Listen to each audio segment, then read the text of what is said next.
lagi bersama saya Johan di Jurnal Trading ID. Jadi pada kesempatan video kali ini kita akan membahas kembali untuk update dari pergerakan si gold ini sendiri atau XAUUSD.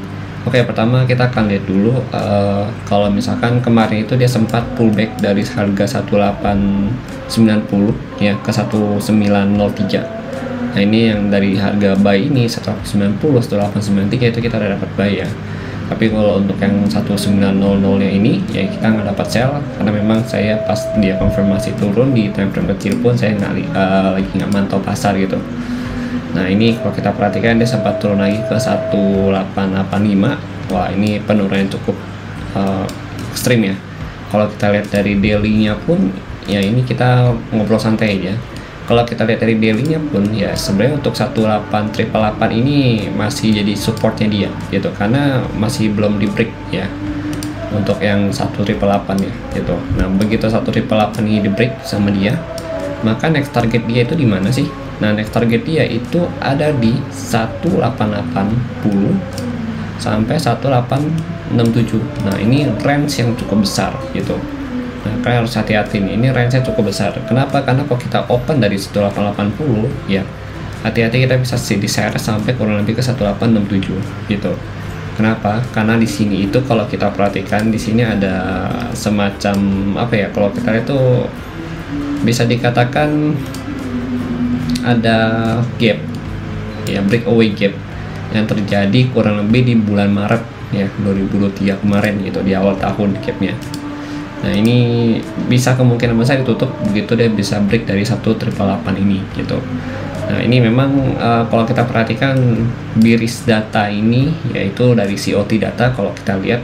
Jadi memang COT nya ini berimpact cukup besar dan saya penasaran sebenarnya kalau COT nya kan udah minus 3 minggu berturut-turut ya.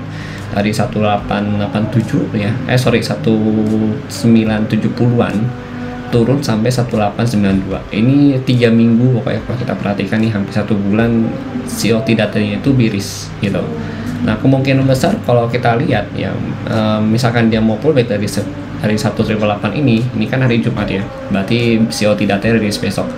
Itu kemungkinan besar COT datanya itu akan bullish ya. Tapi kalau misalkan dia masih mau turunin lagi untuk nutup gap yang ada di 1867, maka dia akan bikin sentimen yang bearish kembali untuk COT datanya gitu, supaya apa? Supaya dia bisa nutup gap yang ada di bawah sini gitu. Jadi kan hutangnya ini terbayar lunas gitu. Oke. Nah, cuma kan kita belum tahu nih ya nanti hasilnya gimana. Nah, nanti untuk hari Sabtu kita akan cek dulu untuk COT datanya, baru kita akan lihat movement ke depan itu gimana gitu. Nah kalau untuk saat ini karena dia udah koreksi cukup ekstrim ya, kalau kita ukur nih koreksiannya dia dari 1983 ke 18888 itu kurang lebih udah 4,7% gitu. Jadi udah cukup ekstrim penurunan dia ya. Ini sebenarnya penurunan cukup parah di tahun 2023 karena bisa dikatakan 2023 awal juga ada, cuman dia masih ada koreksinya gitu. Kalau yang ini nggak ada koreksi sama sekali, dia benar-benar turunin terus sama dia gitu.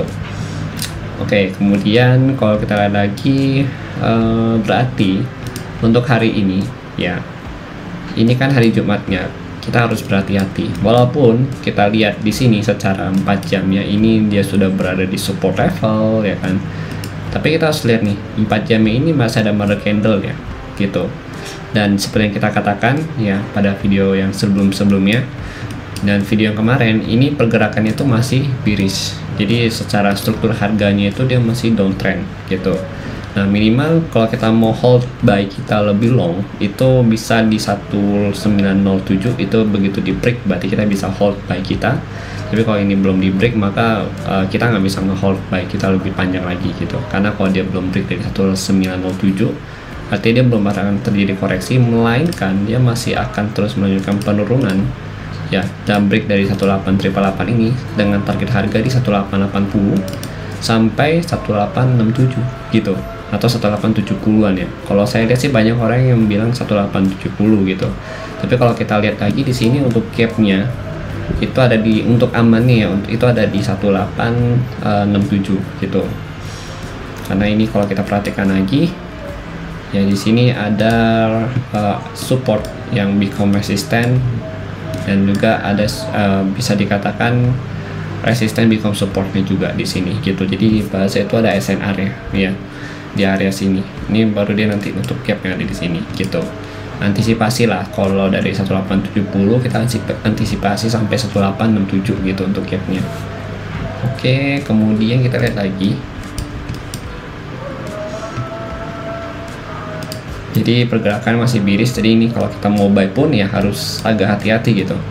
Ya kita mau nge-buy ya sebenarnya boleh aja gitu, cuma lotnya itu kecilin aja gitu, karena ini pergerakan 4 jam itu masih menunjukkan dia itu mau menunjukkan pergerakannya ke bawah lagi gitu.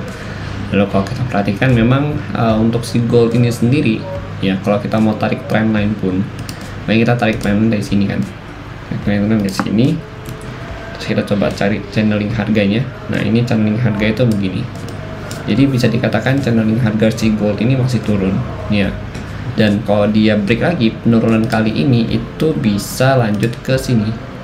Nah sini 1880 baru nanti dia naik lagi ke atas gitu ya. Jadi itu kalau kita lihat gitu, soalnya ini kalau kita mau lihat pun ya, untuk yang trend saat ini kita mau cek nih dia ada di kisaran berapa sih gitu. Nah kita bisa cek pakai Fibo ya, dari sini tarik sampai ke sini, kita ambil nih, terus kita cari golden ratio. Jadi dia itu berhasil pullback dari golden ratio dia ya, di 6180 sama 50 ya, ini golden ratio nya dia pullback. Jadi kalau kita mau ambil buy pun sebenarnya bisa kita manfaatkan level 1888 ini sebagai supportnya dia untuk dijadikan sebagai area buy gitu. Karena di sini juga kalau kita perhatikan ada base, cuma base ini kecil gitu ya, base kecil gitu. Cuma untuk 1890 ini masih bisa kita pakai juga ya untuk areanya, karena kalau kita lihat dari open interest data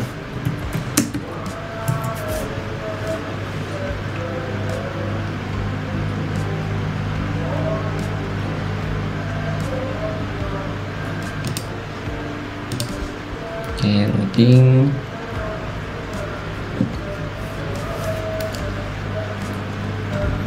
Oke, sebentar ya, agak lama ini internetnya.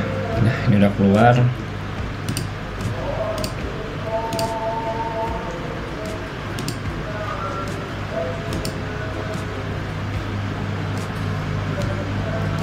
Nah, kalau dari interest data ini nih update tanggal 17 ya, jadi udah update untuk yang kemarin. Ini kalau kita perhatikan, nah ini kosong nih, kosong call-nya, jadi nggak ada targetnya di sini gitu. Mereka belum taruh target, justru mereka banyakkan tuh nge-buy gitu. Ini kalau kita lihat untuk saat ini kan gold itu ada di 1888 ya sebagai terendahnya dia, supportnya dia. Kita coba cek 1885 ya, 1885 ini ada 276. Kemudian untuk support, untuk ini untuk support ya. Kemudian untuk resistennya itu ada di 1900 gitu. Nah cukup baik nih kalau kesini lagi gitu. Kalau misalkan next 188 ini atau 1885 di break, maka next targetnya yang kita lihat di sini ada di level harga 1850 dengan call sebesar 273 ya. Terus untuk yang 11 DTE nya itu sekitar, ini kan 1 DTE ya kan. Nah 11 DTE nya itu kurang lebih ada 5000 sampai 2400 gitu, jadi ini paling memungkinkan. Nah cuma kan kalau untuk masuk ke sini berarti dia harus nutup gap dulu nih gitu. Nutup gap yang kosong itu di 1897, dari 1870 nih, ini kan kosong karena ini gap ya kan, jadi belum banyak yang manggil gitu. Paling kalau mau untuk sekali nutup mereka langsung masuk ke 1860-an gitu atau 1865, tapi kalau saya lihat di sini sih 60-an ya, karena di sini ada 241 gitu, ketimbang yang 65 itu cuma 189 untuk saat ini gitu. Nah ini itu ya, itu kalau untuk supportnya gitu. Ini gap area ini kosong gitu karena belum tertutup dengan rapi gitu, jadi mereka mau ngisi dulu supaya ini bisa diisi sama mereka orang gitu. Nah kemudian kalau untuk saat ini berarti kalau kita mau buy pun ya usahakan stop loss kita di bawah 188 aja sih gitu ya, jangan terlalu jauh gitu. Soalnya kalau misalkan di bawah 188 pun, maksudnya kayak misalkan di bawah 185 ya, itu nanti kita akan kehilangan momen. Takutnya ini kita antisipasi aja sih. Takutnya begitu dibawa ke 1880 ini kan lumayan nih, jadi seharusnya tuh kita masih bisa ambil buy lagi di sini dengan recovery lebih gampang ketimbang kita harus diseret ya dari sini ya 1892 ke 1880 gitu, jadi kan terlalu jauh nih gitu ya, maksudnya hampir 120 pip lah ya. Dan much better ya kalau kita mau ambil pun ya kita stop lossin gitu, nanti baru ambil lagi di bawah gitu. Sekarang memang kalau untuk buy saat ini sih memang saya akuin agak riskan ya, walaupun dia udah di lowest levelnya dia dan daily dia juga nggak pernah koreksi sama sekali ya, tetapan kita harus hati-hati. Ditambah lagi kan ini hari Jumat gitu, walaupun kalau kita lihat di sini ini nggak ada news di hari ini gitu, nggak ada news yang benar-benar bikin deg-degan ya, itu nggak ada. Paling ada cuma euro nanti jam 16.00 ya, itu CPI euro hari ini, jadi harus hati-hati bagi kalian main euro ya. Kemudian untuk CAD ada RMPI ya, kalau untuk USD nggak ada, jadi ya bisa lebih aman lah gitu. Tapi harus kita lihat juga, oh ini kan hari Jumat gitu, jadi much better play safe aja gitu. Kalau bisa memang kita cari ancang-ancang untuk selling point lagi ya, jadi begitu udah nyampe di 1900 sampai 1905 ya atau 06 ini, itu kita bisa cari lagi konfirmasi untuk sell. Nah ini kan udah terbentuk bearish engulfing, nah ini kita bisa coba manfaatin untuk area ini ya untuk sebagai selling point ya, tapi ini betul dikonfirmasi ulang apakah dia akan respect ke engulfing patternnya atau tidak gitu. Nah kemudian kalau untuk bawah sini dia belum terbentuk rejection, baru membentuk doji ini bisa kita pakai untuk base ya. Nah base ya ini nantinya ya bisa kita ambil juga atau kita manfaatkan untuk entry point gitu. Jadi sebenarnya ada dua entry point, mau dari 88, kalau 88 ya berarti kan kurang lebih nanti stop loss kita di bawah sini kurang lebih 40 pip aja gitu kalau kalian ambil di sini. Tapi kalau kalian ambil dari 90-an ini agak bahaya gitu, soalnya posisi itu terlalu jauh kalau kalian mau stop loss ke sini gitu. Jadi jangan, maksudnya kalau bisa sebisa mungkin stop lossnya dikecilin gitu supaya untuk recovery-nya pun lebih mudah gitu. Itu ya kalau untuk selling point ya, ini bisa jadi selling point sebenarnya, tapi ini terlalu high risk ya.